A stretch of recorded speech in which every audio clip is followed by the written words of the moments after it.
Namaste. In Sanatana Dharma, all life is understood as a process of great energy exchange. To live means to exchange energy. All of life is seen as a Mahayagya, a great sacrifice. From the standpoint of the saints, life must become a great sacrifice in order to attain perfection.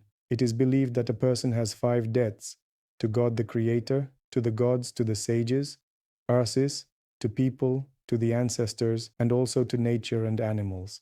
This is called Panchayajna.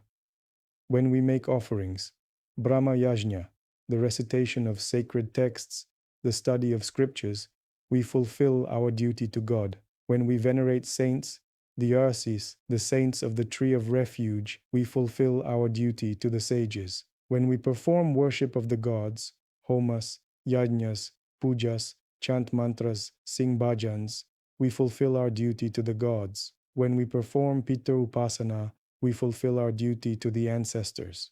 When we show respect to people, we fulfill our duty to humanity. And when we care for our younger brothers, the animals, birds, fish, when we protect them, save them, shelter them, help them, do not kill them, show them compassion, feed them, we fulfill our duty to lower nature, to the animal kingdom. Fulfilling these debts cancels out our old karmic ties that bind us to this world.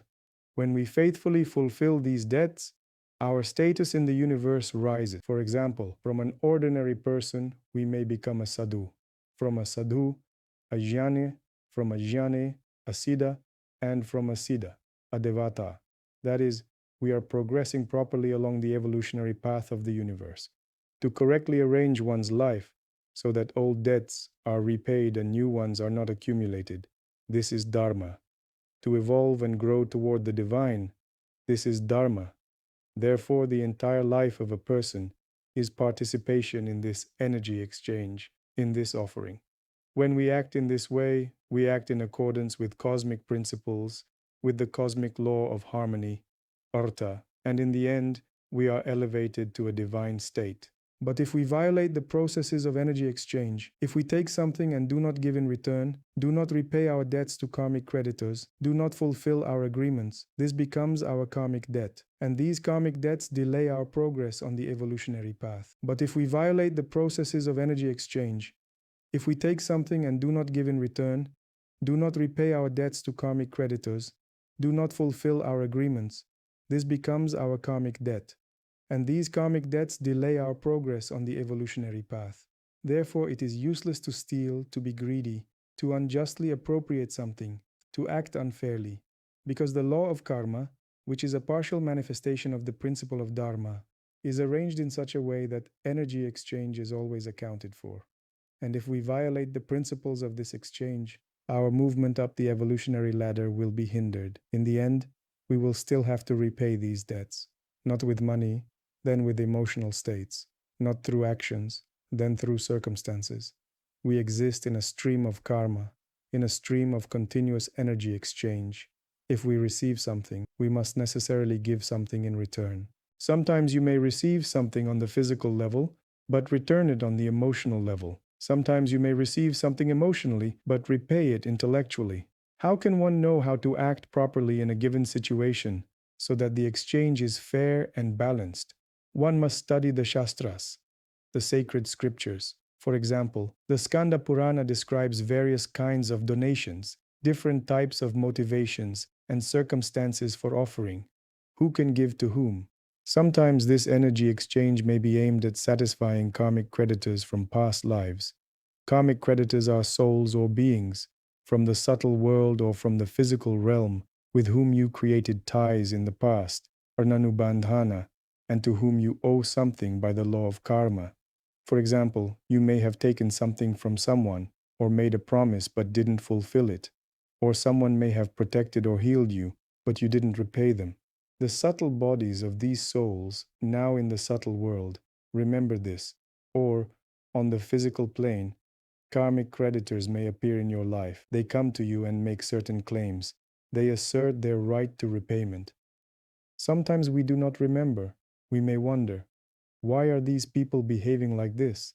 Why don't they simply accept or love me unconditionally? It may not be related to this life, but to a past one. And then we should think, If these are karmic creditors, perhaps I owe them something from the past. So, how can I repay this karmic debt in this life? In such cases, offerings are made to certain spirits, and they cease to harm the person. And if he was ill, he recovers. For some beings, rituals are performed, mantras are chanted. Then the spirit that had entered a person's aura becomes satisfied with the offering, departs, and the person recovers. Or if it is on the physical level and the creditor is a person, the relationship may be difficult. Then one should think, what can I do to repay this debt and harmonize this relationship? Everything depends on the greatness of your soul, on how noble your qualities are. The broader your consciousness, the more generous your heart, and the faster you will repay your karmic debts. The faster you will free yourself from disharmonious states, from old problems of incorrect energy exchange. But if your consciousness is narrow, if your heart is not generous, if you are attached, cling to things, are greedy, if your consciousness is constricted, you will not repay these karmic debts in this life. They will carry over into the next life, and your spiritual evolution will be slowed. One who walks the path of liberation must understand that all karmic debts must be repaid. Even one unpaid debt may be the cause of rebirth, the reason one does not attain liberation. Therefore, such a person strives to live in a way that creates no new debts, to owe nothing to anyone, and to repay all old debts. He transitions to the principle of divine grace, blessing, and giving, to the principle of the giving deity, to the principle of Purnatva, fullness. When I am full, I am self-sufficient. I give more than I receive, and my karmic balance builds a reserve of merit. When no one owes me, and I owe no one, I give selflessly. I show generosity by the principle of the giving deity.